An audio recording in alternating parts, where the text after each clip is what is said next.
See you soon.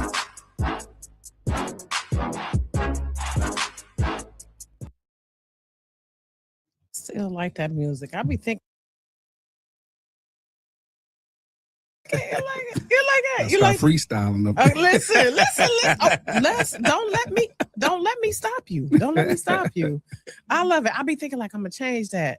And then I'll be like, you know what? Sometimes you need to stick with what is. Yeah, that was it is. What it is. I love it. I love it. So welcome to Rocki's Reality. Snaps, snaps, snaps. Shout out to Love Jones. Let's do the snaps. Okay, so y'all, today is June 11th. It's Black Music Month. It's also Pride Month as well. But this show is specifically on Black creatives. Tonight, I have someone who I just really admire and respect. For real, I believe in telling people what they mean while they're here and can hear us. You know, I don't believe in waiting to the funeral and then you got 2 minutes to give your remarks and you got to get it in. So I'm just going to welcome back to the show. Welcome back to the show. I love when I can have people back. I'm going to welcome back to the show. I'm not even going, y'all know I don't get into the bio, but he is an Grammy nominated, right? Artist, an author. And since Father's Day is coming up, a father as well, a great father. So shout out to you.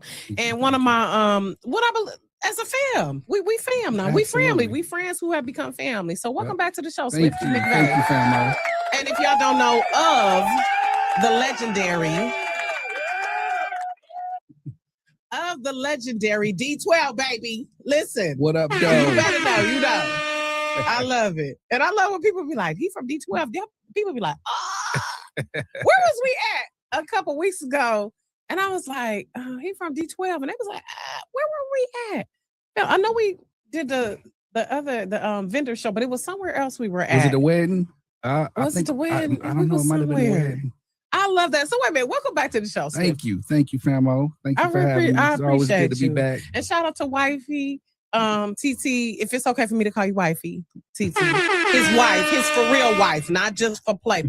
Okay, who is one of my favorite boos. If y'all were watching, TT is actually in the intro from her past appearance on the show. But just shout out, I love everybody checking in. Thank you. We're going to call y'all famo too. But I just appreciate you for always coming back, Swifty. And so let's get into it. For sure. Let's get into what's happening. D12 is back on tour. Yep. I love that. Okay, and so let's get into that. What is the tour that's coming up? Well, right now, these are festivals. Okay. It's a festival in the UK. It's called D12 Presents Ain't Nothing But Music Festival. Ooh. Yep, and it's our own festivals, man. We wearing the promo hat as well as the artists, and we just celebrating with the artists we that inspired us, that came up with us before us. Like Onyx and Tretch from Naughty by Nature gonna be rocking with us, man. So yeah. Don't get me excited. Wait a minute. So it's just Tretch, or is the whole Naughty by Nature it's gonna be Tretch? Just Tretch. It's gonna be okay. Tretch. Yep. But that's still even dope. though he rocking, he always Naughty by Nature, but Listen. it's Tretch. Yep, and Onyx. Yep. Baby. Oh my God. So Fredo, yep. Strar, all of them gonna be Sticky there. Fingers, yeah. Sticky Fingers. Listen, shout out to Onyx. Big shout out to Onyx. If you know, you know. Another one of the best hip hop groups ever. If y'all don't know. Absolutely. Trendsetters. Okay? Exactly. If you don't know, Google them. Okay. Shout out to the Dirty Heads. The Dirty Heads in the house. What up, Dirty Heads? Thank you for tapping in. So so it's gonna be you, Onyx, Naughty by Nature. Who else? That's it. Yep. And this is gonna be in where you are gonna be. The first show is kicking off in Manchester. That's June 19th. And then we got London June 20th, and then in Bristol June 21st. I love it. So, okay. Yeah. And so y'all kicking off on Juneteenth. How the significance of that? That's crazy, right? Juneteenth. Let's celebration freedom. Let's go. Let's go. And it's also the anniversary of the Devil's Night. It's the Devil's Night came out. Our first album dropped 2001 June 19th. We're also dropping the D12 Forever. I love it. 25 years later. Yeah, so Let's it's a celebration. go. Yeah. So I heard you say this is your first time as promo and artist. Let's talk about that. Well, the thing is, it's a festival called D12 and Friends. So not only are we rocking as artists, we get a chance to wear the promoter's hat and present festivals. So we putting festivals together, and we just wanted to go ahead and bring in an artist we looked up to, who inspired us to step on stage and celebrate with us. Yeah, I love that. And what about, so again, shout out, I just want to make sure, if you can, Joe, bring up those comments. So we're going to make sure that they get a little bit of, we appreciate y'all for tapping in. So Onyx and Naughty by Nature, which I'm sure y'all looked up to, because they are like pioneers. Man. What about them made y'all be like, okay, let's reach out to them? Well, you know what? Like back in the days when we was at the hip hop shop where we all met, battle rapping and whatever, these guys came out and set the standard, like especially with Onyx, with that rugged style, and everybody wanted to be grimy when they came out. So because of them, we inherited the grind. They laid the blueprint for the grind. Tretch laid the blueprint for just being a lyrical monster. When he came on the scene, he is pretty, man, his flow, his cadence. So he inspired us in terms of that flow and that cadence. And we looked up to them. You know what I'm saying? Whenever videos came out, we was there like, yo, we got to watch. Whenever performances they came to Detroit, we tried to go see them. So they part of the forefather movement that inspired us. You know what I'm saying? And without them, I don't know what we do, So we just wanted them to be a part of the show to celebrate with us. And I love that I'm alive to be able to say that we lived through that era. Didn't we? Man. I want to say that late 80s and 90s were like the golden era of hip hop. Even though we know hip hop dates back to the 70s, the late 70s, but that like late 80s to the 90s. Oh my gosh, that was like that era was so pristine. See, a lot of people don't really realize, like, especially in 88. I say 88 because that was the golden year. Like 89, 90 was golden years, but I'm using 88 as an example because everybody dropped albums that year, and it wasn't nobody pushing their dates back because of our artists. Like, everybody dropped records. You know what I'm saying? And everybody got money, and so many dope classic albums dropped that year because everybody just was like, yo, I'm dropping. I don't care if you dropping after me. I don't care if you dropping a week before me. This is what it is. And it was just the whole cluster of tape cassettes. You know what? You made a good point. So let's talk about that though. Why you think now we feel like we gotta, I think corporate. I think hip hop got a little bit more corporate. You think it's not enough room for everybody, because it's enough room for everybody. Absolutely. Because just as much I like Tribe Called Quest, I was loving me some NWA too. Just as much as I loved Outkast, I was loving No Limit Soldiers. So it's like it's room for everybody. And then back in the days, a lot of the A&Rs and CEOs were fans. The CEOs of record companies were straight up fans of lyrics. You know what I'm saying? It was a different time back then. And not just trying to, get the money off of it. Right. They actually believed in the art. Yep. I love that.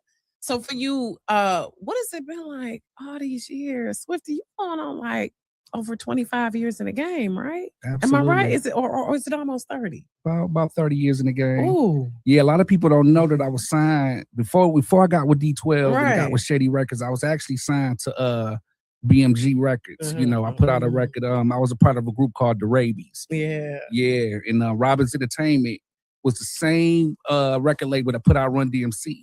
And we dropped the single. Wow. Yeah. The same label. And we know they pioneers. Y'all better know who Run DMC is. Absolutely. Run DMC is the ones who I got inspired off of when I was young, when I was little. Yeah. They made me want to rap, whatever.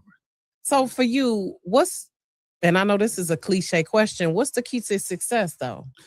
For you to be in the game and still have the passion for it. Let me add this on it. How do you still have the passion for it? Because you can tell people who've been in the game sometimes it kind of wands. They not as, you can tell they're not as passionate about their art. They just putting stuff out to meet contractual requirements or whatever. They're not as passionate or whatever may have happened. Yeah. How do you stay passionate about it? I could just say true passion lives inside you. True, genuine passion never leaves. We might get writer's block. Something might happen in the world that might discourage us or whatever, but it's going to always come back. It's going to always come back. True, original, organic passion. If you're passionate about something that lives inside you and you love to do it, no matter what's going on in the world, it might deter you for a minute, but that passion inside you will always reach back in you. It's going to make you want to do it. Yeah. I needed to hear that word. That word, that just touched me. That just because it discouraged me, and I was like, you know what, God, come on now, why I gotta go through all of this Why you Yeah, bless me with this talent and I got to go through all these obstacles? because the So world is designed to, to make you feel certain ways and distracts you and things of that nature. It's just how it is. But it doesn't take away your passion. It's just the world is just designed to throw cloud in your eyes sometimes. And it's just about how That's you true. deal with it and bounce back. That's all. That's true. I Yeah. love that. And we can say that being in the game for years, because I know you done went through some stuff. Oh yeah. I know you done went through some shit. Some shit. So let's get into D12 Forever. For sure. I love that. Which, by the way, I told him before we went on air, y'all, I was like, I was looking forward to discussing that new one, Nightmare. Like, that is fire. When Thank you you. can wait a minute. First, can we first discuss that and then we'll get into D12 Absolutely. Forever? That Absolutely. Nightmare with you, Ice-T, and Exhibit. Exhibit is another one. He's so underrated. His lyrical, he like Liquid Swords. He's ridiculous with his. I mean, it was good, of course. Ice-T is one of the original OGs. Absolutely. For real. So talk about how that came together. Well, Nightmare Walking, produced by my homeboy Rue Wade. Me and Rue Wade came up together as kids. He laced the track. And, when we heard the track, it just set the mood for this grimy, grungy, dark type of hip hop, you know what I'm saying, that we wanted to embrace. And then Canava came up with the idea to say, you know what, I can hear Exhibit on this mug. Because, Exhibit, his pen game is just crazy. And, he got that voice. So I was like, all right, bet. And plus, Exhibit been rocking with us since day one. Then we thought about it and was like, you know what? I think it'd be dope if we had an OG just come in and represent, because the way he came in on Colors, I am a nightmare walking, psychopath talking. Hey, that line right there stood out. And it just iconic line. You know what I'm saying? And it just made sense to have the OG come in and represent. So he was like, yo, I'll do it. So he came in there, laced the chorus. A lot of people think that Ice-T is sampled. No, the OG went into the studio in real time. It was like, yo, I'm about to go ahead and lace the chorus for y'all. I am a nightmare walking, and it just came together. I love that. And I'm sure for him, that probably gave him some nostalgia, and he was like grateful y'all probably reached out to him, because I mean, like, his career spanned like about 40 years. That's somebody you can sit listen to. Listen, Sex in the Morning. I remember when my cousin Sonny, shout out to my cousin Sonny, had that album. I think it had like a yellow jacket cover. One of the first albums I ever bought. I want to say it had like a yellow jacket cover. It didn't have no picture on it. I mean, it was like just plain. I'm trying to envision it, baby. If you know them, know those were those early days. Man. So I love that. Yeah, big shout out to the OG Ice-T and Exhibit, man. They solidified it. It was like, man, put that stamp on there, and it was ready to go. I love how y'all collaborate, and I love how when hip hop artists collaborate to show and dispel that there's always some beef. It doesn't always have to be some beef. No. And I love how y'all, do you think at times help each other be better? Absolutely. Iron sharpens iron. We're supposed to inspire each other. The OGs inspired us, and we're here to inspire others, and hopefully the others inspire others. It's supposed to be that way. And even though hip hop is a competitive sport, lyrical beef. So you admit it is competitive? Yeah, it is. Okay. Lyrical beef is always gonna be. Especially with big men, y'all gotta have. It's always some type of stuff. I used to battle rap on the playground. I used to have beatbox contests. It's like, people don't know about them beatbox contests. It's my God. Yeah. Not only you finish rapping, okay, what's up with beatbox? Oh my gosh. Come on now. Come on with it. Come on. And then speaking of that, shout out to the Fat Boys who really just made a whole song a beatbox. And like, you was like, how the hell he? Absolutely. I love that. Take it back to that's what kids need now. Just that good, clean fun. And knowing that competition doesn't have to come with animosity. It doesn't. I think people, a lot of the youngins got it twisted, man. I mean, they take it a little bit too far. Hip hop is about lyricism, and it's about battling, and it's about competition, and it's about sport. It's a sport, but keep it lyrical.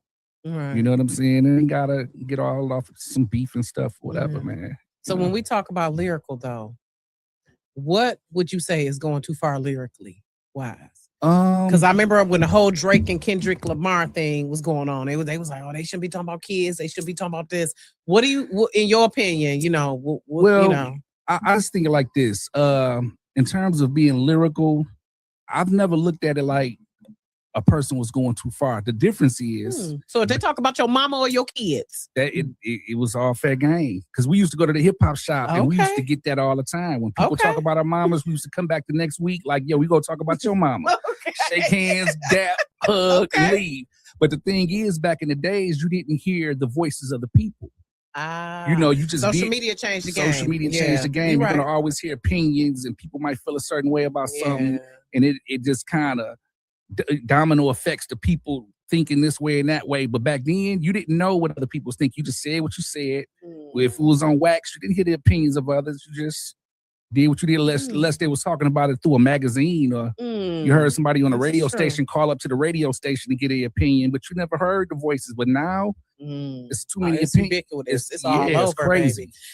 That's why I say social media is a gift and a curse. It is. Because it is good to know, but also sometimes I don't need to know everything. And like my grandma used to say, you don't need to know what people think about you. And that's a true statement at times. Like it's, you know, it's crazy. It's hard to be mature about it. So let's talk about D12 Forever. Come on, so is everybody back first? That's my first question. Well, I'm gonna say this because it's 6 of y'all. It's all 6 back. Yeah, it started at 6, but me and Kanava is keeping the brand on our back. Okay, you know what I'm saying. Everybody else wanted to go and do their thing. You know, Con Artist, he a producer. He wanted to produce and do his thing. Bizarre wanted to be solo. He always wanted to be a solo artist. So me and Kanava said, you know what? Y'all go ahead and do your thing. Go keep the brand going. And that's exactly what we're doing. And what about M? M is going to be M. He, you know, in terms of the music, he's going to always support and be there. We always got that friendship, brotherhood going on. You know, everybody just want to do their own thing. You know, that's all. So we like, hey, a lot of people say D12 is over because he said that on a Kamikaze. Me and Kanava like, nah, D12 ain't over. But I noticed how y'all haven't had to deal with any legal battles where he said y'all can't use the name or anything like that. Okay, so I'm glad that wasn't an issue. No. Okay, because we see artists where they be like, because that was part of like within Vogue, they had a similar issue where when Dawn and Maxine were out there, they had to go to court and was like, look, you're not using the name. So I'm glad that type of issue did not happen. So are you still in touch with him, or is that, you know, so, but I guess that's the thing where you got to respect that people are in a different place. Yeah, absolutely. I mean, it's always love, always respect, always brotherhood. I think him all the time. Like, you know, if it wasn't for him, we wouldn't be doing what we're doing. He came back and got us. We made a pact. The first one to get signed, go come back and get everybody else. And M came back, did his thing, gave us the ball, we dunked it, and we gonna continue dunking it. Yeah, I appreciate that. And even while we dunking it, it's still gonna be love. We still support him. He still support us, and we go keep it like that. You know what I'm saying? Okay. Yeah, I appreciate that. For sure. So D12 Forever, what can you reveal? Because give me a little tea. Come on, just give me a little something. I can't reveal. Come on, a little something. Come on, give me a little exclusive something. Yeah, we got big proof on there. You know, rest in peace to Big Proof. y'all comb through the archives. Okay. We got Big Proof on there. And we got Bugs on there. Rest in peace to Bugs. You know what I'm saying? One of the fallen soldiers. D12 on there. You know, yeah. That's it. Okay, at least how many tracks? Well, you know what? We just put out the track list the other day. I don't know how many tracks it is. I want to say about 15. Okay, I'm about to say, give me a roundabout. Yeah, don't So it's a single album. It's a full-length album, yeah. Okay, so no EP, it's a full album. Yep, no EP. Okay, so shout out to Dev Duke. He said, I helped run the D12 Discord server, and it has been crazy seeing and hearing all the build-up for the album. I'm a fan like anyone. Yes, Dev Dude, I salute you. Shout out to you. I appreciate you. Rest in peace, Proof and Bugs. I love that how certain artists, their name reverberates. It still echoes. Like Ben and I were driving around the other day, and I was like, boo, it has been literally 30 years since Biggie and Pac died, and people still are talking about them and that impact on hip hop. And from your stance, Swift, what makes an artist be that type of artist? Because it's some artists, you know, like Michael, Prince, you know, Whitney, all these, they it's like that impact that they've had, and y'all in D12 and M and all they have this impact. How do you become that type of artist? Making timeless music, and then your energy and your attitude where people can relate. That has a lot to do with it. You know, like Pac had that larger than life attitude. He talked about stuff that people felt. He was so versatile that he could, you know, people from different walks of life could relate to him and could relate to his music. And that helped, you know, keep that impact going. Same with Biggie.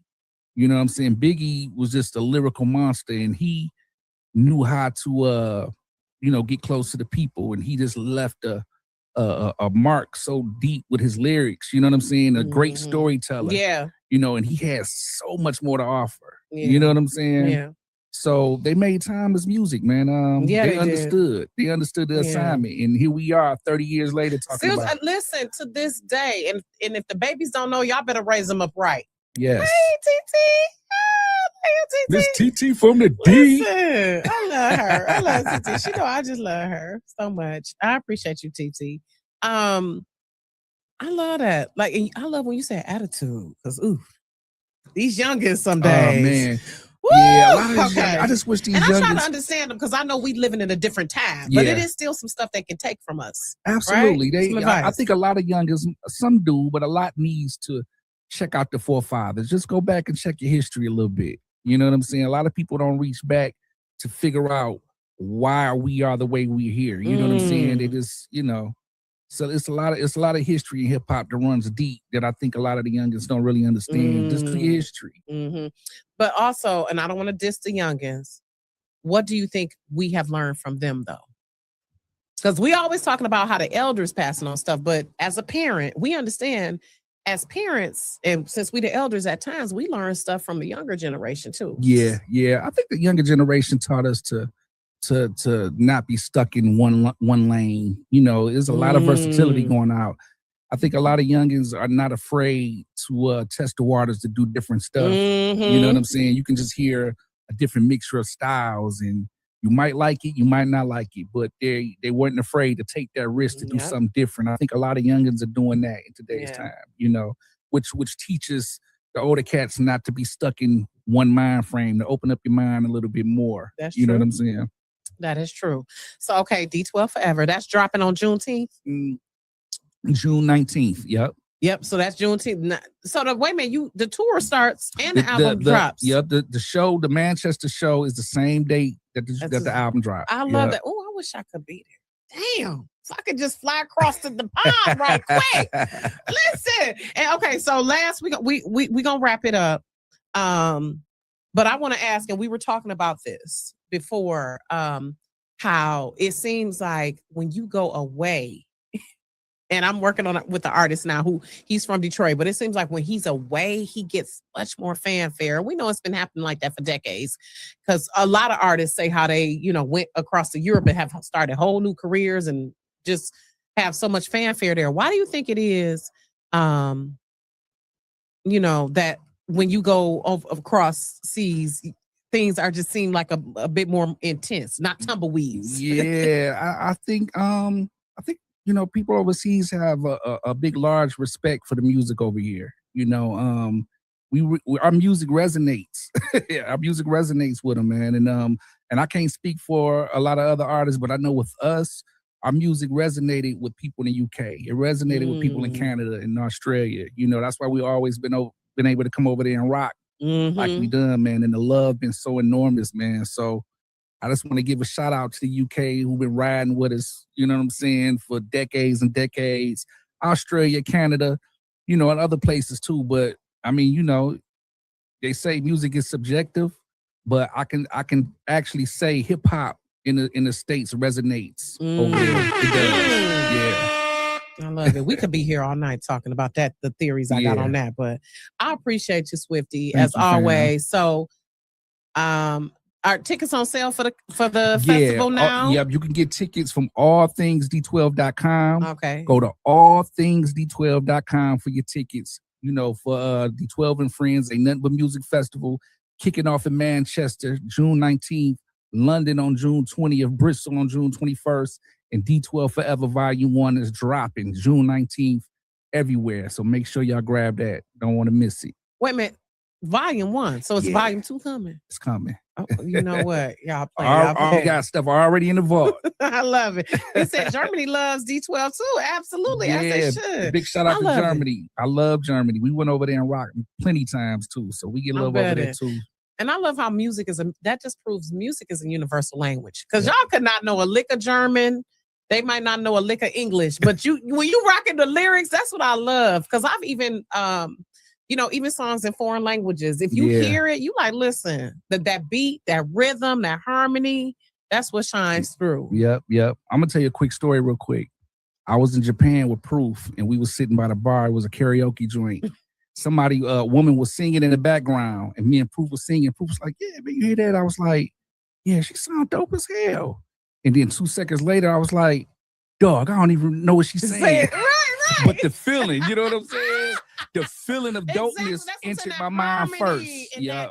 And that emotion that people, when you hear it in that voice, that tremor in their voice, or that tone, ain't nothing like it. So that's what I love about music. So, but thank you again, Swifty. As always, love and appreciate you.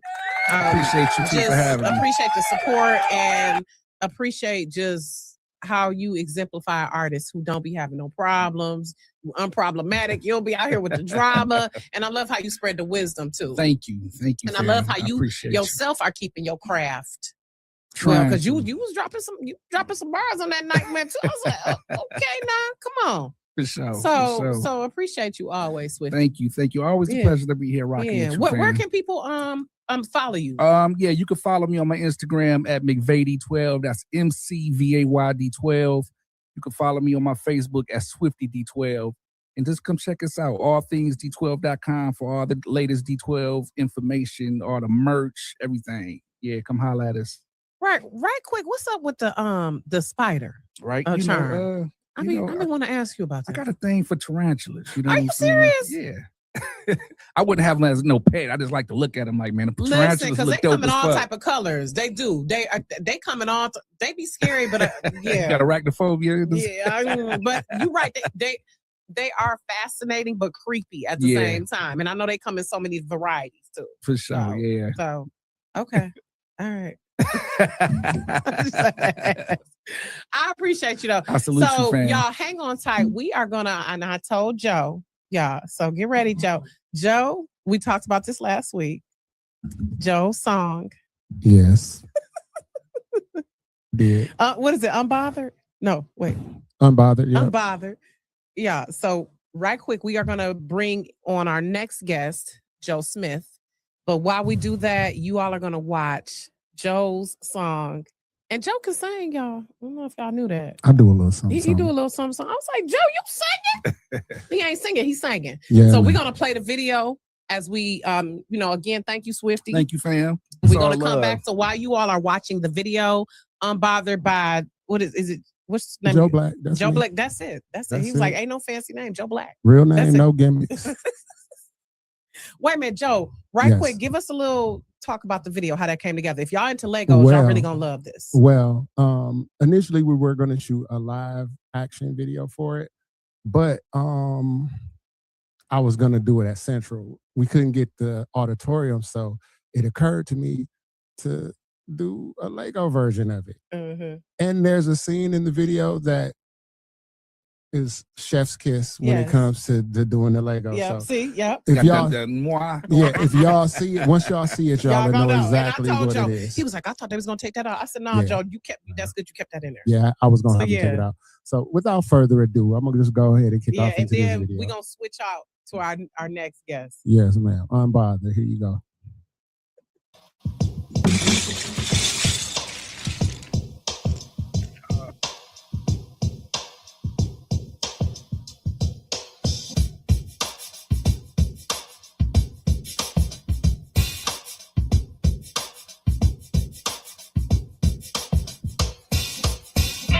Baby girl, I can't find the words to express the way I feel. Every time you're near, my heart skips 2 beats and I go to left feet. What am I tripping on? You got me slipping on. So unexpected, how affected I became when you looked me in my eyes and told me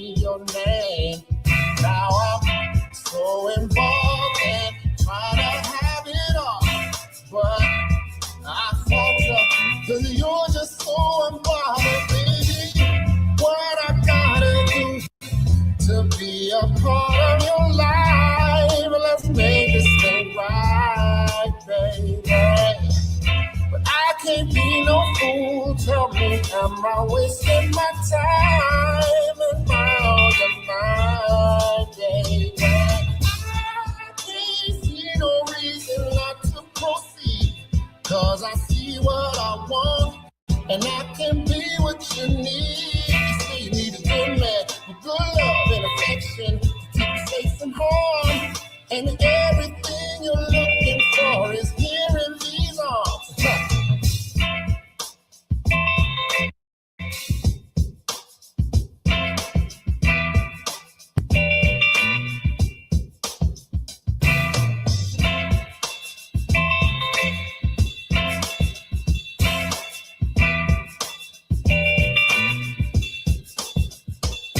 What I gotta do to be a part of your life? Let's make this thing right, baby. I can't be no fool. Tell me, am I wasting my time? Am I on your mind? Yeah. What I gotta do to be a part of your life? Yeah. Let's make this thing right. And I can't be no fool, no. Am I wasting my time? Yeah. Hey, yeah, yeah. Be a part of your life. Yeah. But I can't be no fool, no. I can't be no fool. Oh. Yeah,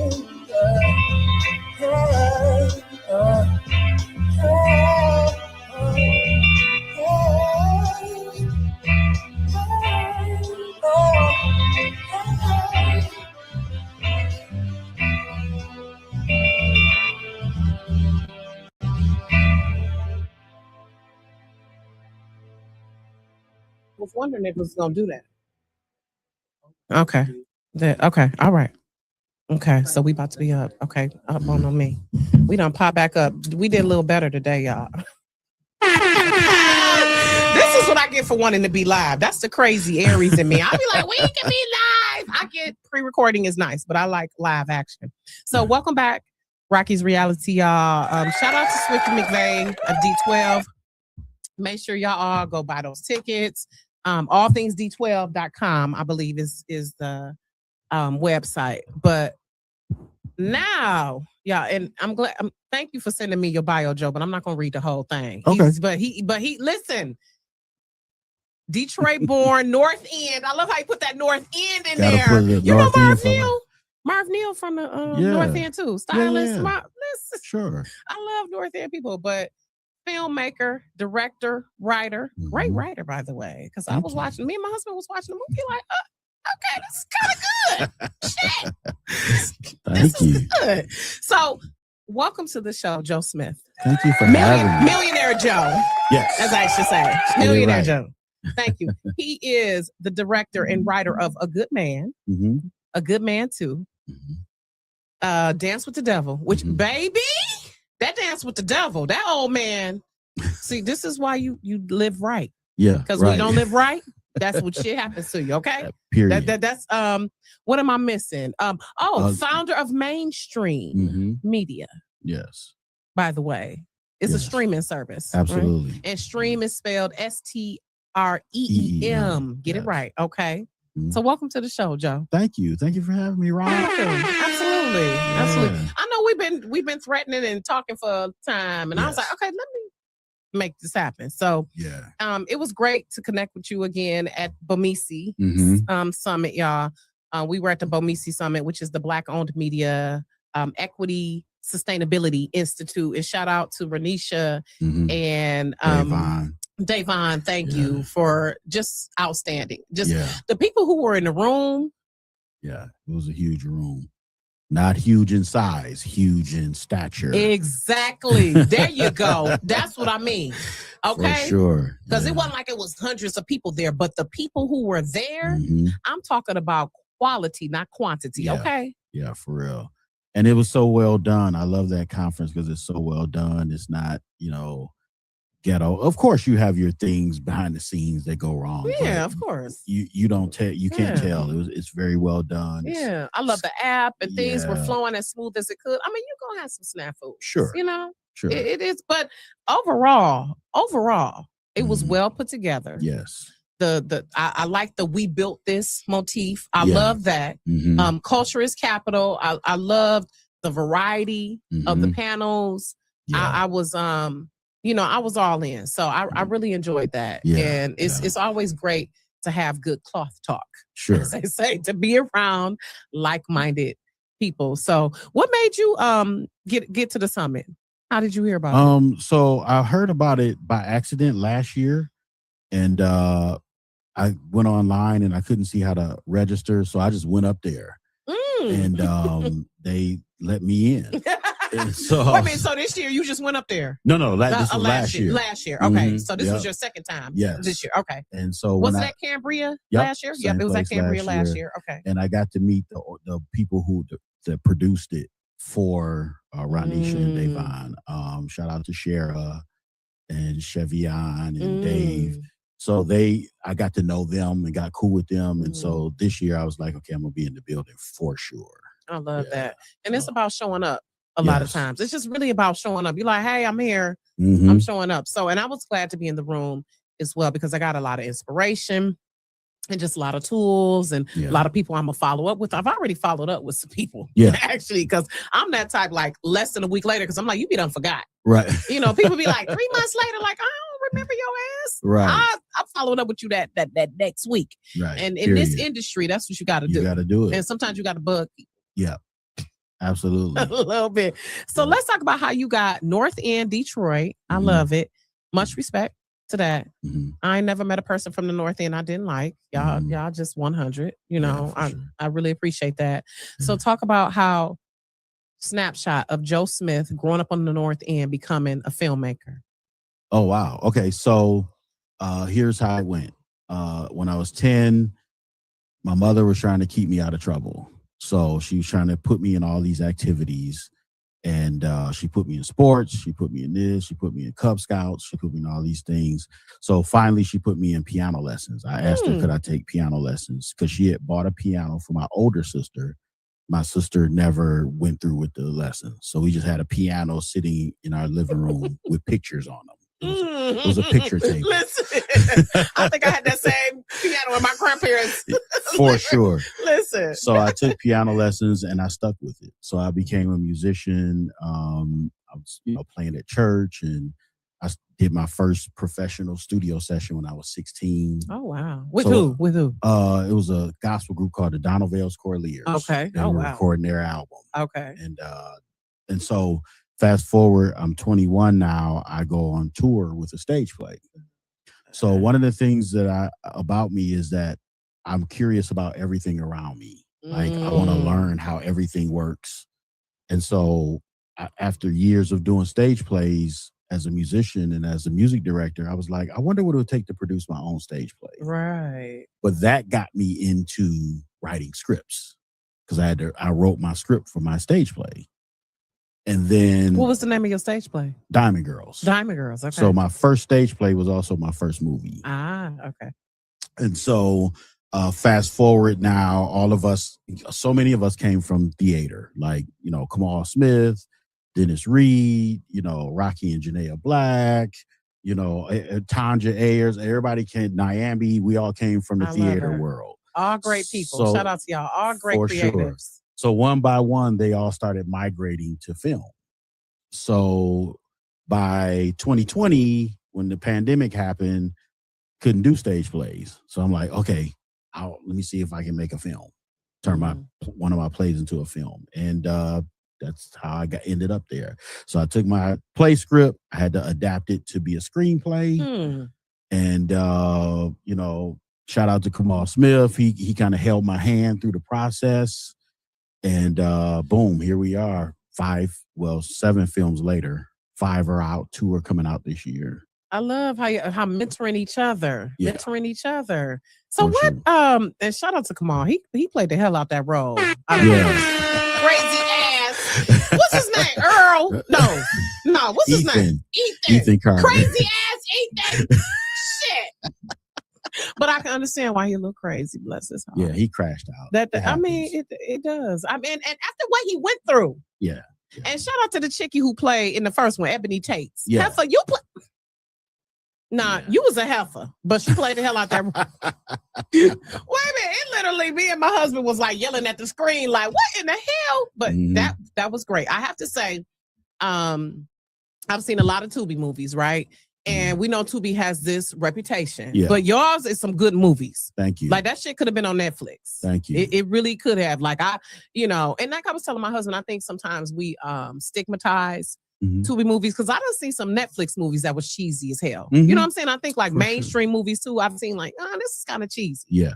But because they're mainstream, right? With AM, the white folk stuff, we give it a pass, I think. What do you think about that? Yeah, I mean, all the movies have I've seen continuity issues in major Hollywood movies. I've seen things where it was like, why would they do that? Or why would they let that slide? And so it definitely happens. I do feel like, there's a stigma on Tubi and Tubi movies. Some of it's a little deserves, a lot of it's not. I think that people that's fair. Once because some people it's like they didn't even try. So did you even try? And and so I'm all for like start where you are with what you have. That's a motto of mine, right? So if you don't have the best cameras, the best lighting, the best actors, the best script, start where you are. But when you're 5 movies in, now I should see some progression. Okay. Especially if you made some money. Okay. Uh-oh, call them out. You know what I'm saying? People, because I mean the audience don't care. The Tubi audience the Tubi audience don't care. They've said as much. Yes. So there have been movies that weren't well done that still blew up. And people made a lot of money off of it. So it's like, okay, put that money back into your craft, and take some classes and study so that you can get better. I took a director's class virtually, last year. It was a 1-month course, Hollywood director who's done TV shows and film. I want to learn more. Right. And you never stop honing your craft. And that's why I always sign up for different conferences.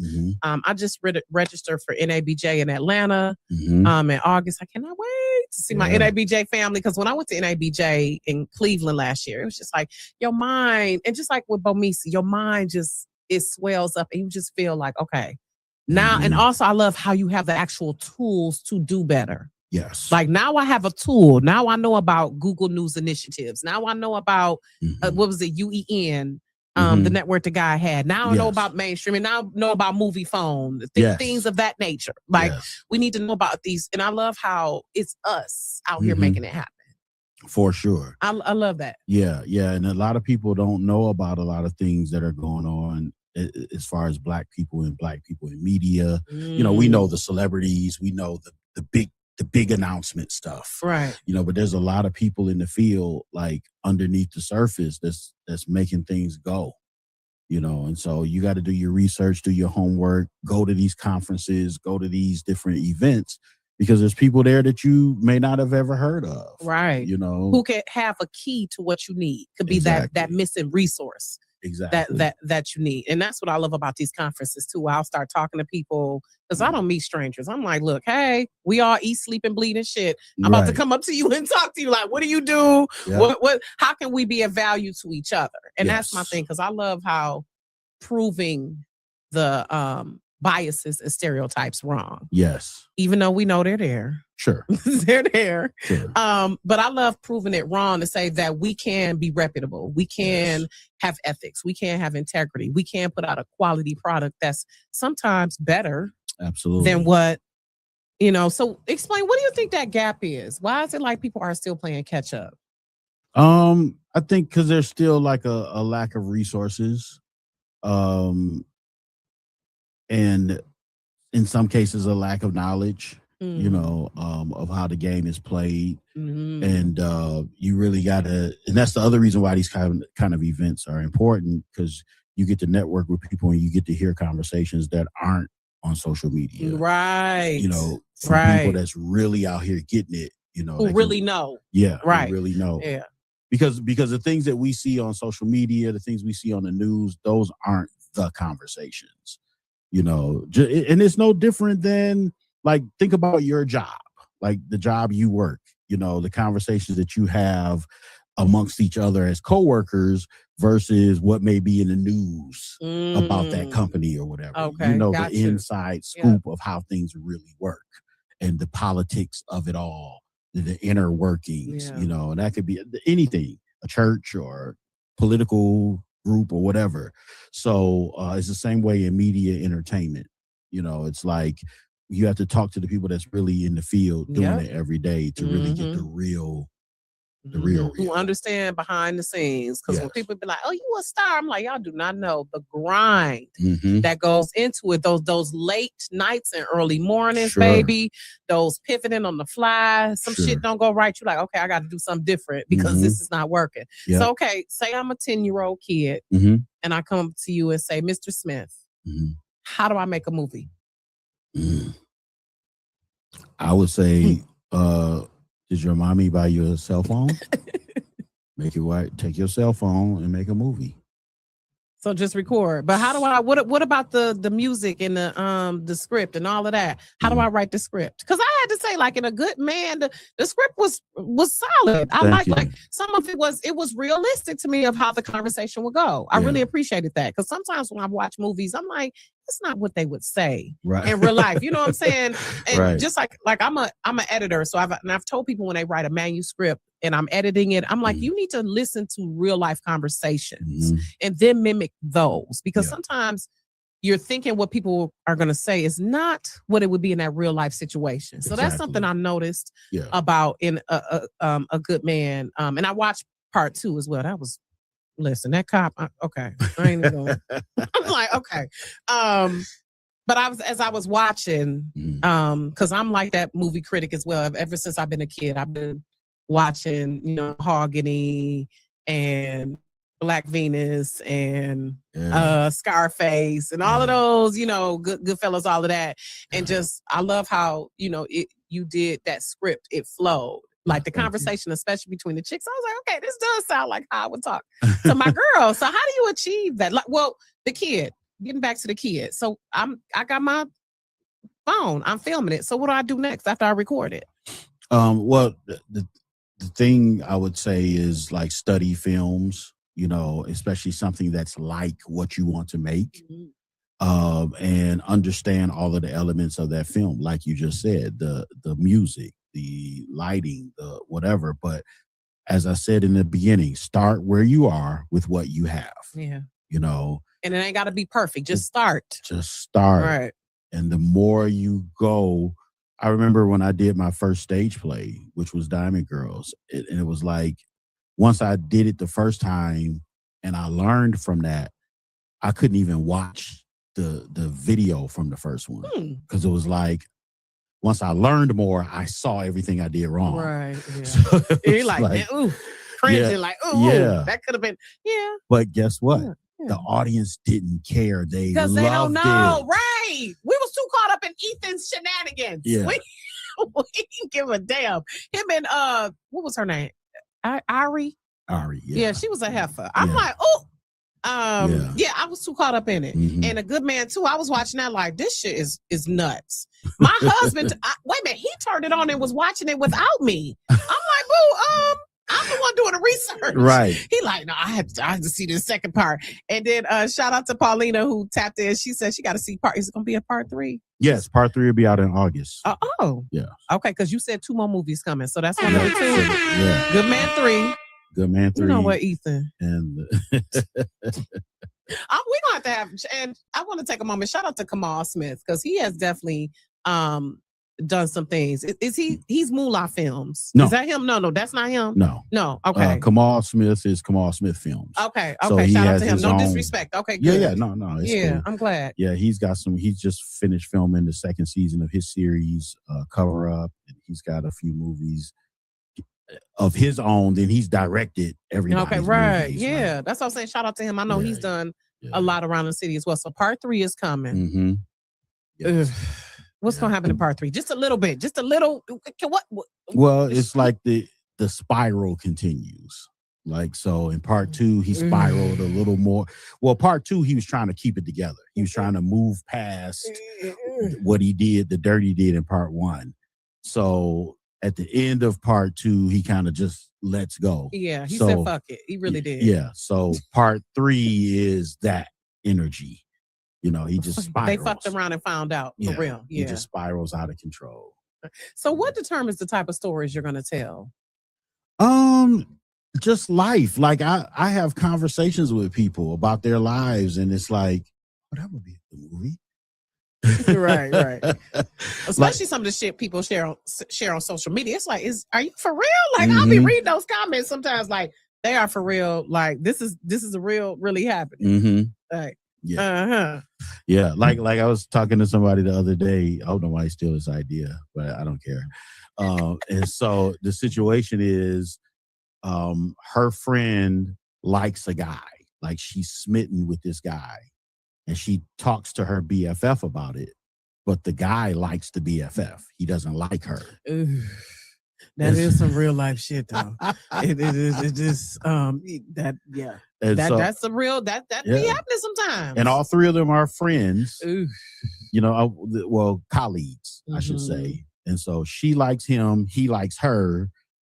She likes him, but won't date him because my best friend. I know how my best friend feels about you. I can't but date he like you. the best friend. Yeah, he like. Well, I don't like her. What do you want me to do? Awkward.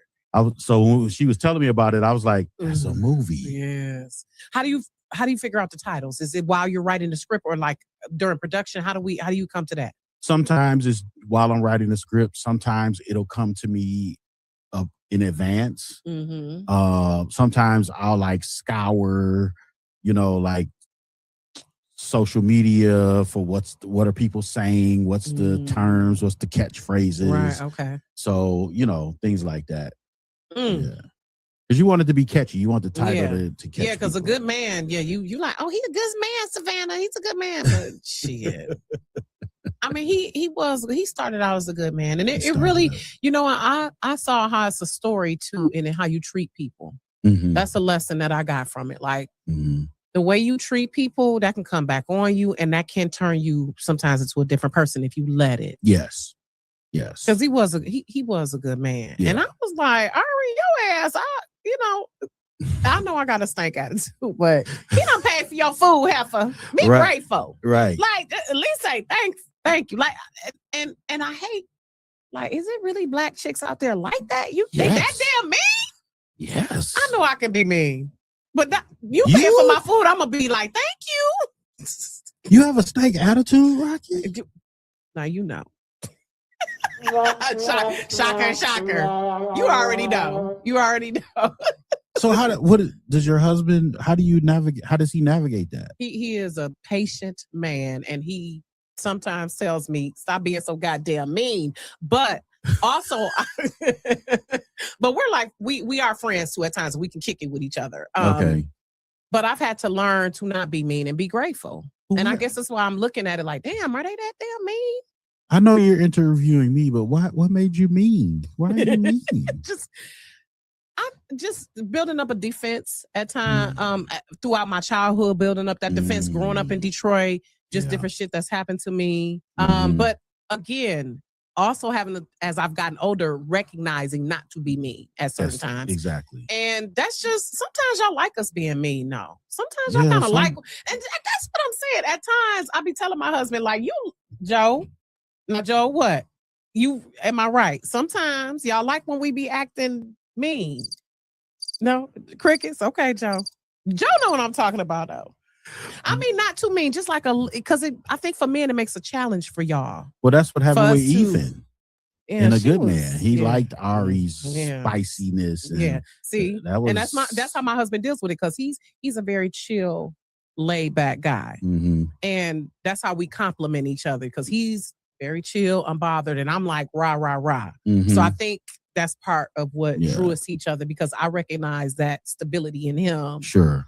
And at times he will tell me, shut your ass up. Yeah. He will get with me like, look, Yeah. but also just maturity too. Helping me realize that it's not the world's fault that certain things that have happened to you, Got and it. not projecting. Yes. So, and Yeah. therapy, Yeah. that has Shout helped. out to therapy. Yeah, but We all need some Listen, therapy in I'm our glad to hear a lives. black man say that. Yes. Absolutely. I go to therapy. Good. Yeah. And you're not a young guy. I'm not, Yeah. you are of a certain age, mature Yeah. man. Yeah. So, but I love how your characters really are true to life. Thank you. Even though it saddens me that sometimes as Black women, we have this angry Black women trope. Mhm. And not all of us are like that. Right. As well. Yeah. But it's hard sometimes to find a guy like Ethan, though. I think Mhm. that's a struggle for a lot of Black women. Mm. That he's like a too good to be true type Yeah. character Yeah. at times. Yeah. And I think sometimes men put up this facade to make people think they're not a nice guy. I don't know. That's just my theory. Sometimes. Mhm. Well, because sometimes the nice guys finish last.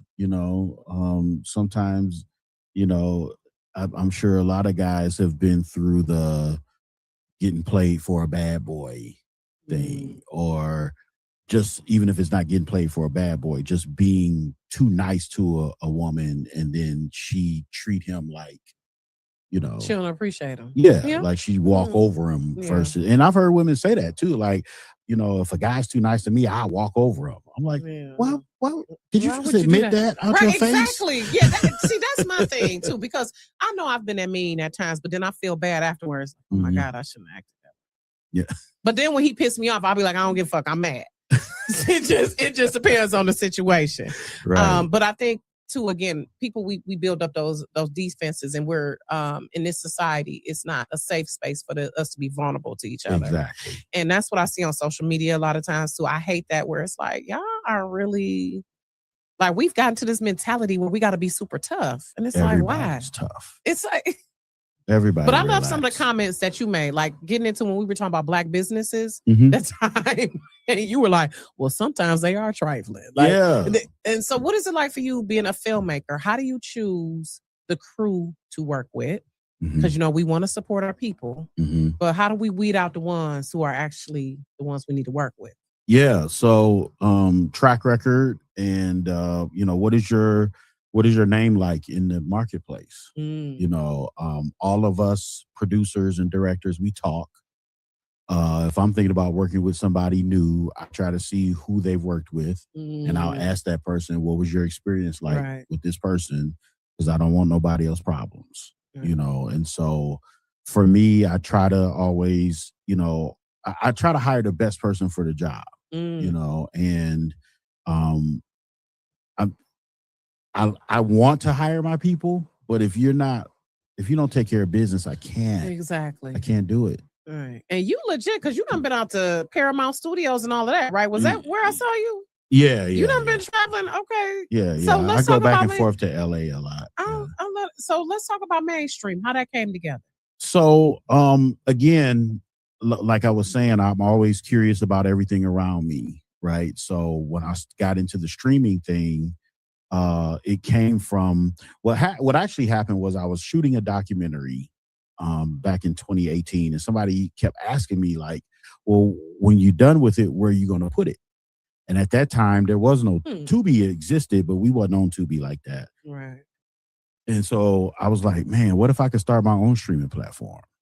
But at that time, there wasn't enough infrastructure in place for somebody to just start a streaming platform. But what it made me do was start doing my research.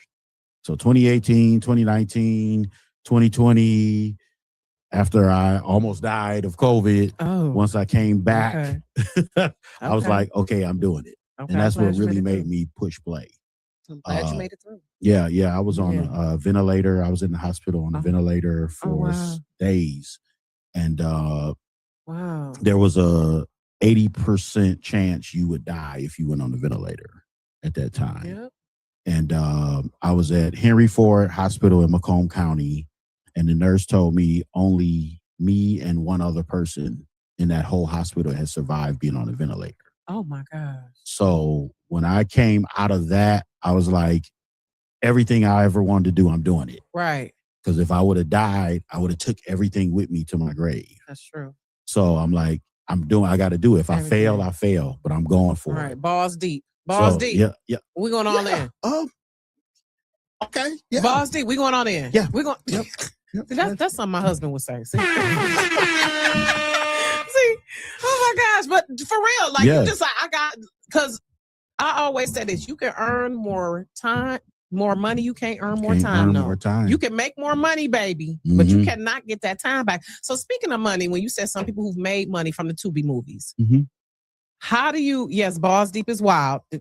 My husband, listen, blame my husband and my kids. Listen, you gotta, certain stuff, y'all can use that, whatever. Shout out to my niece. That's my niece. Hey, Niecey Poo. Hey, I love it. So for you, mainstream, what does it offer? It's an app. Where is it? Where? How can? So I saw my girl Giovanna Poivon. Her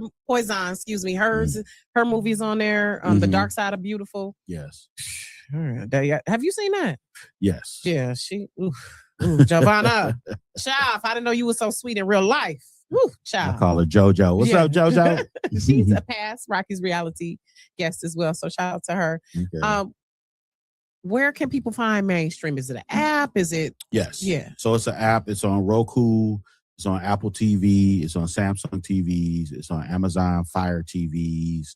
It's on Android TVs. And then it's on iOS and Android cell apps, as well as your iPad, as well as we have a website, mainstream.tv.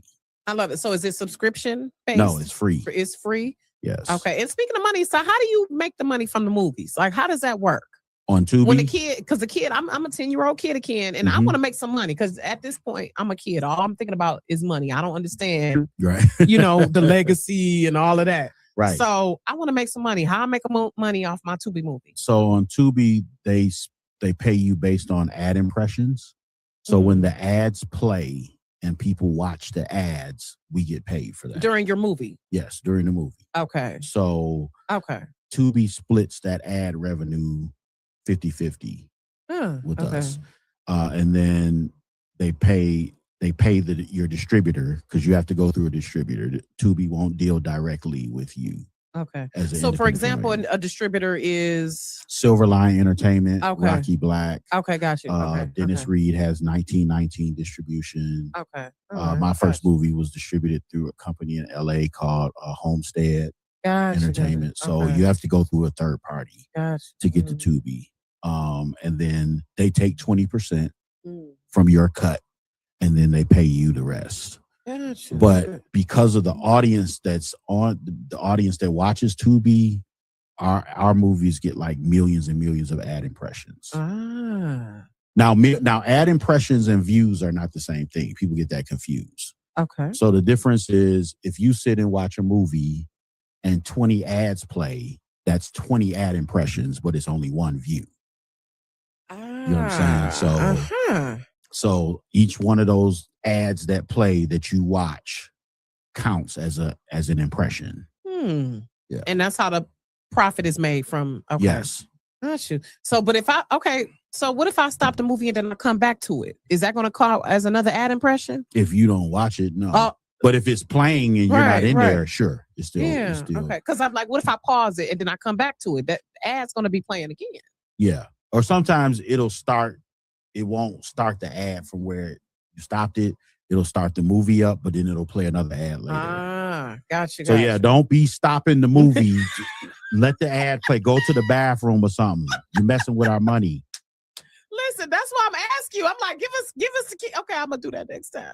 Okay. Because sometimes I'll be having to stop it, but I'm gonna let it play. Yes. Thank you. That's good to know though. Mm-hmm. Okay, because sometimes it'd be like 4 or 5 ads. Yes. So, okay. Yeah. I'd be like that too. I'll be watching it.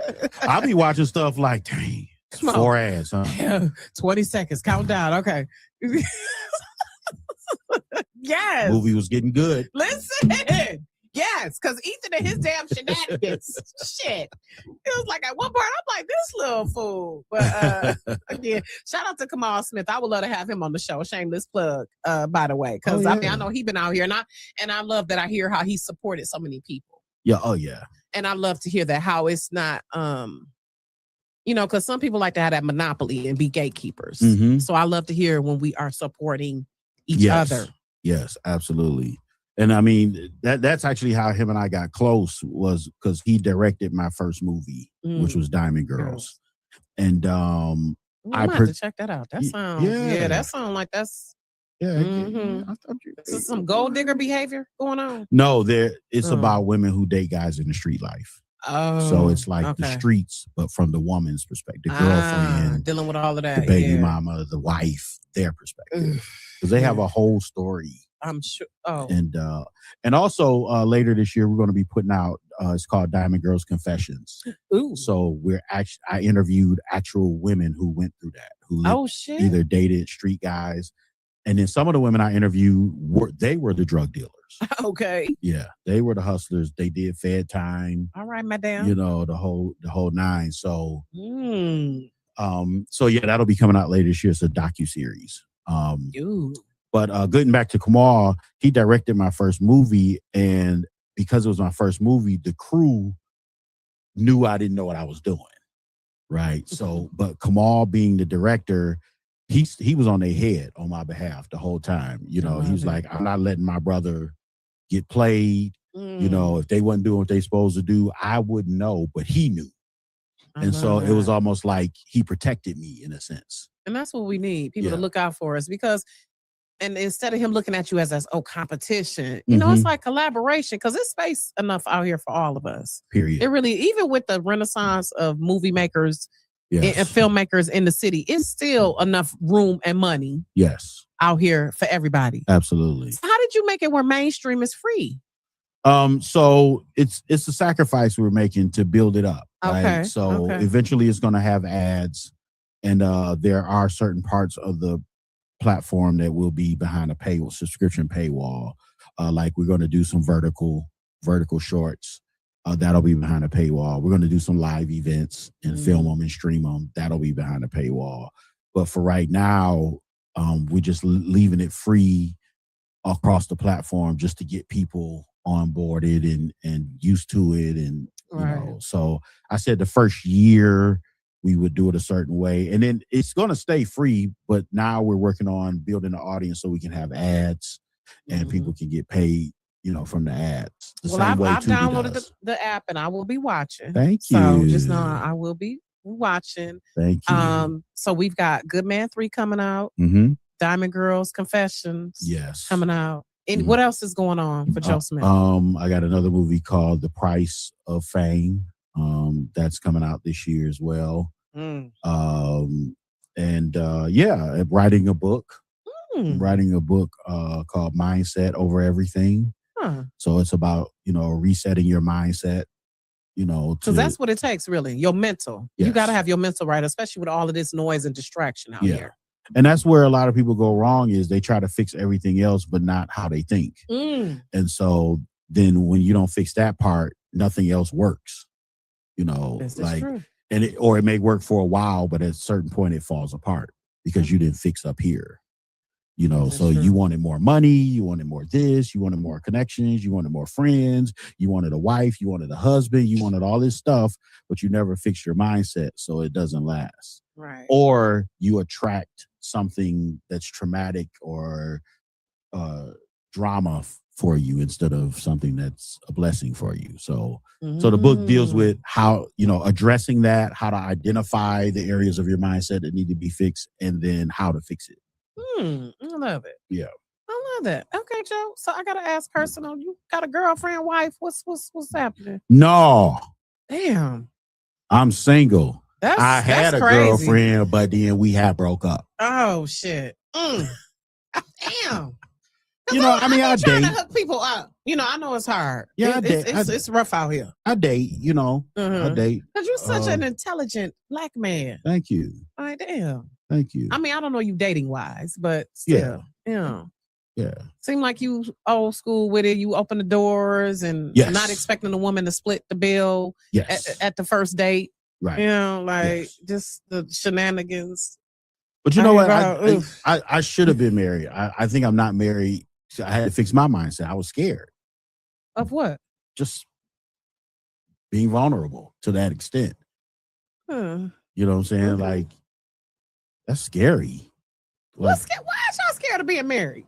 Women be taking care of y'all. Listen, Because if we go together, you can go home.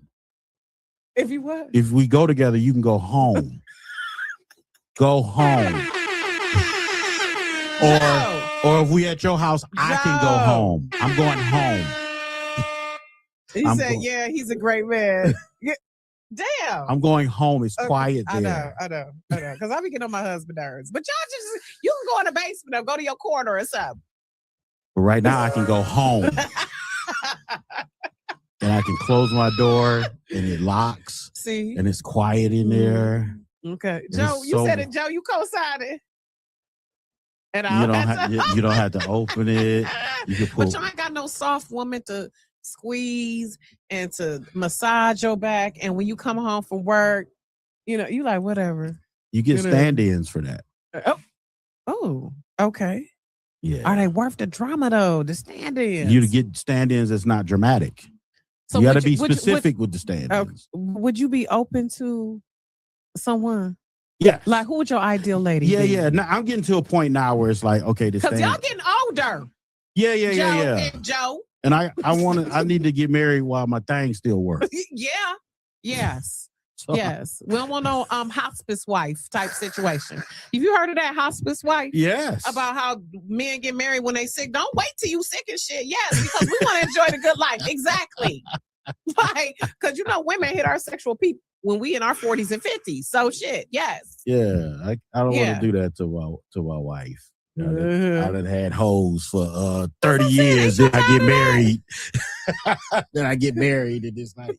And when I say hoes, that I'm being funny. Yeah, I know. Yeah, I date a certain caliber and quality. Yeah, of I woman. can tell. Shit, you know. not. Yeah, I can tell you not doing no hood rats. But I appreciate the honesty. And you right. Like marriage ain't all daisies and butterflies all the time. Mhm. But you learn to have a mutual respect for each other. Sure. And it ain't nothing like having that partner you can roll down the street listening to some Atlantic Star with, though. Yeah. You know what I'm saying? Like, ain't You're nothing right. like, you know.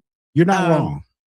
But I get it's hard to find quality people who you can connect with in this time. So Yeah. oh, Joe said boot mouths. Good night. You The know other Joe. said boot. I got to start using that. Boot mouth. So the terms for the show is balls deep and boot mouths. Okay, we go see if we can play that in the lottery. But Joe, I really enjoyed you. Is there anything else? I just want to say, give you your flowers. Much respect for you. I can tell, you know, because I did my research too, and I text my girl. I was like, I'm gonna have Joe on the show. What's the 411 on him? She was like, he's legit. I'm like, okay, good. And which I could already tell. Yeah.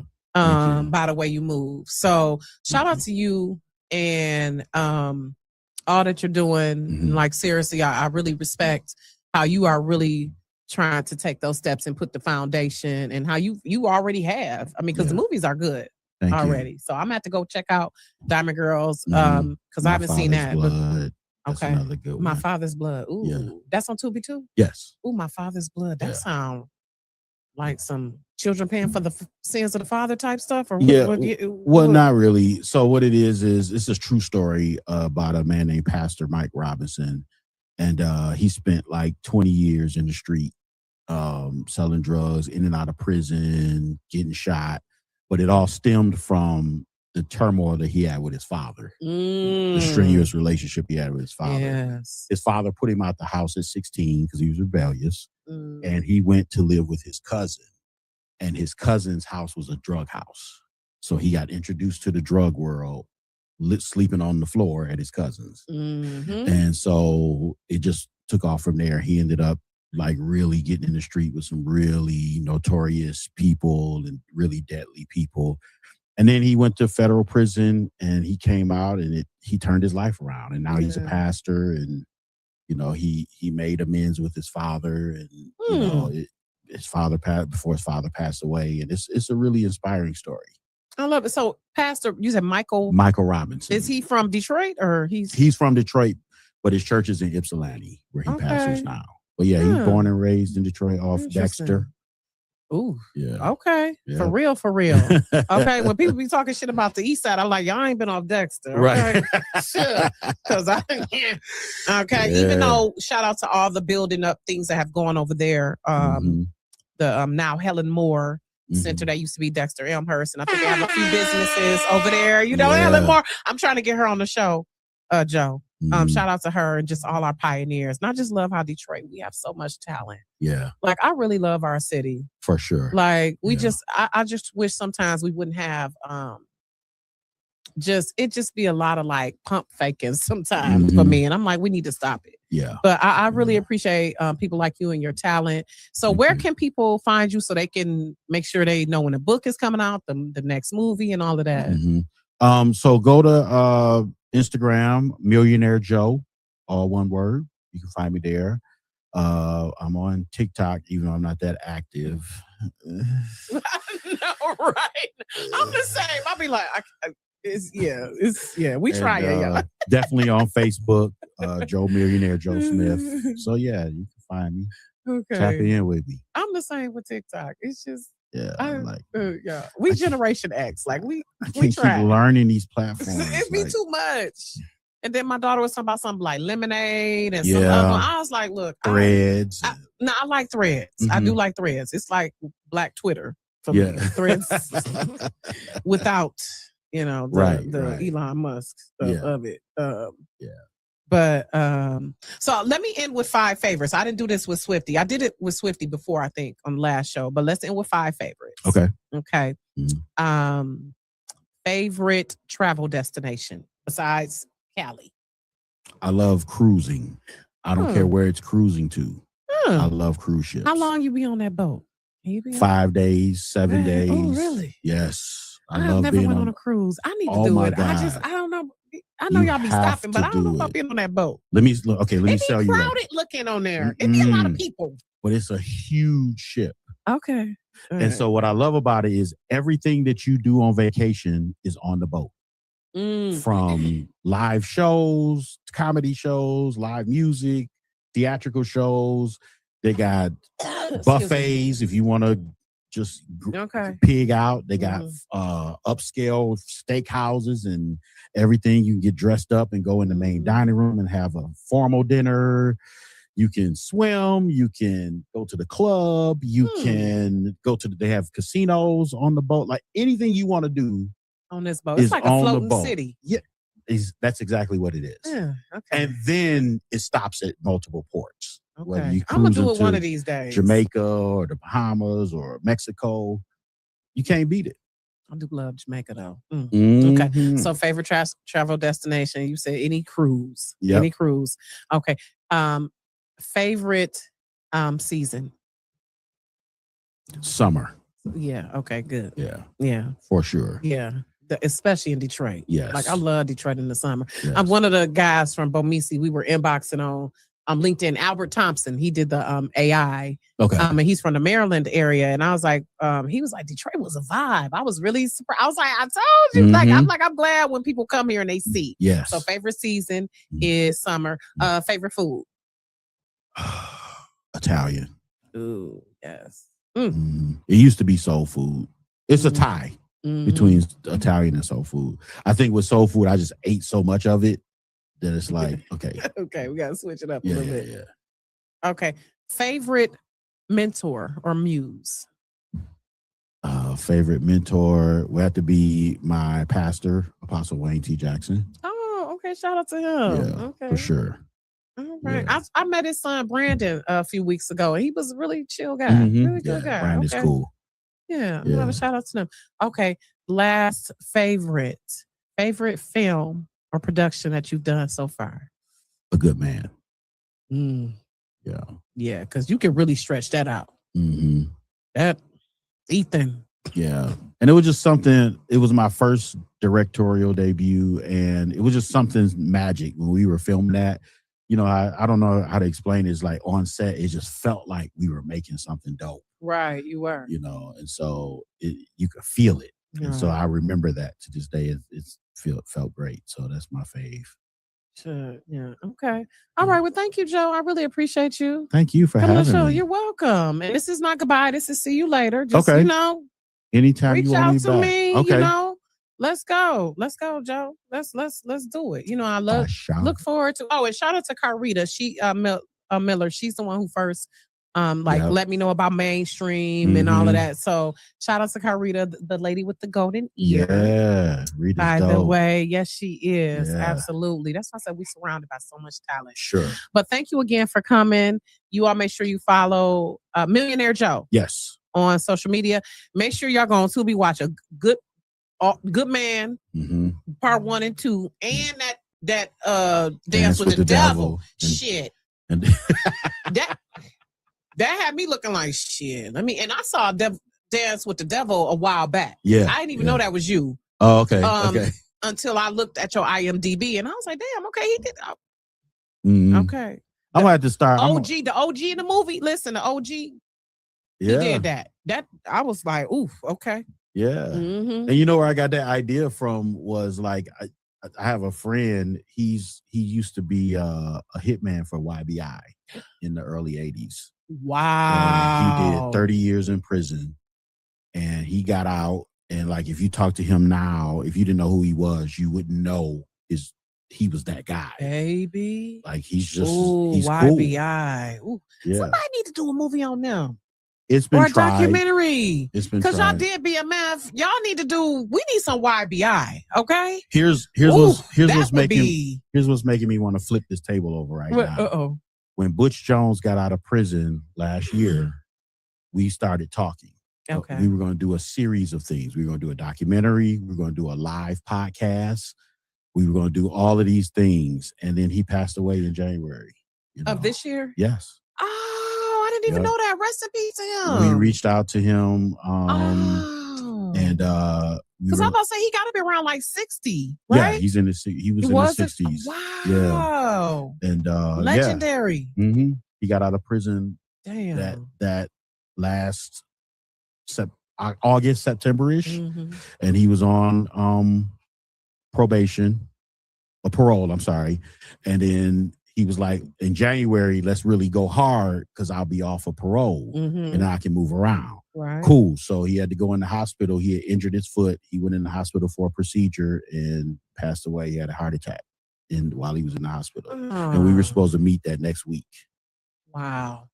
And of course, the story ain't going to be the same without him. It won't be the same. No. And the reason why you need him is because everybody that was involved was going to fall in line because it's him. Exactly. You know. Okay. Yeah. So I was like, he done data. Yeah, for real. Yes. Damn. Oh, well. I'm still not over that one. Yeah, we're going to have to figure it out. We might have to figure it out. We might have to get some records or something. I don't know. Because that story, when I saw BMF was coming out, I was like, they need to do it YBI because that would be just like, woo. If you know, you know. If y'all don't know, Google it. Just, Lord. I be having to remember sometimes because I'll say stuff and people like, who you talking about? I'm like, oh my God, I got to remember because I'm 49. So, you know, the history goes back. But okay, y'all, thank y'all for watching Rocki's Reality. We will see y'all next time. Make sure y'all go and check out Joe's Unbothered. Is it on your YouTube, Joe? Joe Black? Go ahead, Joe. That actually, you can find that on thefinestentertainmentllc.com/Joe-Black. Okay. All of the videos, all of the music is there. It's actually a maxi single. Oh, listen, maxi single. Don't come with the 90s verbiage. They don't know what the maxi single is. It's actually a maxi single. Joe. I actually have physicals that I have that have all three of the singles, I'm gonna have to the grab instrumentals, as well as both videos. Yeah. So, okay. How much are they, Joe? $10. Oh yeah. Run that. Okay, Joe. I'm proud of you, Joe. Thank you. I'm proud of you. I'm like kind of emotional, choked up. I'm proud of you because you're really talented. Mhm. And I love putting people out here who talented. And proud of you, Joe. Want to Thank give you you. your flowers. Like, for real, you really doing some things. So Thank you. don't forget about us when you finally get out to LA. If you need a publicist, I'm available. I will not You forget know, about you you. know, And I'm chilling. It's Detroit, baby. We doing this Listen. from Detroit. Come on. Yeah. Come on now. All right, y'all. Have a good night. Thank you for watching Rocky's Reality. Thanks again, Joe. All right. Thank you. Care.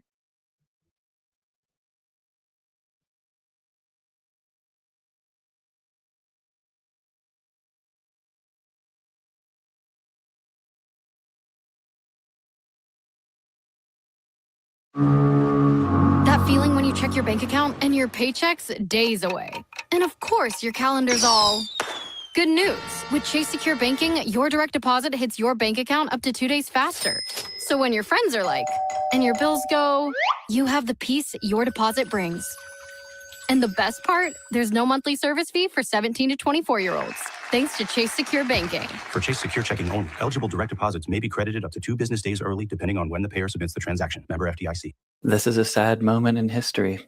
I think we finally found the sketchiest pill that has ever been made in the history of the universe and forever, time times infinity and forever. Okay, now to use actual sentences that mean things. This thing looks sketch as heck. I got this at a Asian grocery store in Delaware County, and I'm keeping the location of that store a secret because I fear retaliation. When I saw this thing, I couldn't believe what I was looking at. Like, this is just exceptionally creative. And I will be trying it here today, and I'm going to see if some of my friends want to try it as well. Typically, they either say yes and then don't do it, or they just laugh at me and then run around and tell everyone in the neighboring neighborhoods what I had just asked them to do. So, all right, let's take a look at this thing, figure out what's supposedly in it, and then see if it does anything. I'm Grant Harding. I'm a licensed pharmacist in 4 states, and I like to review quirky little medications for you guys, and also sketchy ones. And this one takes the cake. This is the sketchiest thing I've ever seen in my life. So let's look at this and then see what happens. A wise man once told me, you know something's sketchy if it's super reflective everywhere. Nobody ever told me that, but I think that's a good rule of thumb. Look at this thing. We got some English characters, mostly Chinese. We have a clock that points to a time of the day that doesn't really make sense. I guess it's like 11:01, maybe? I don't know.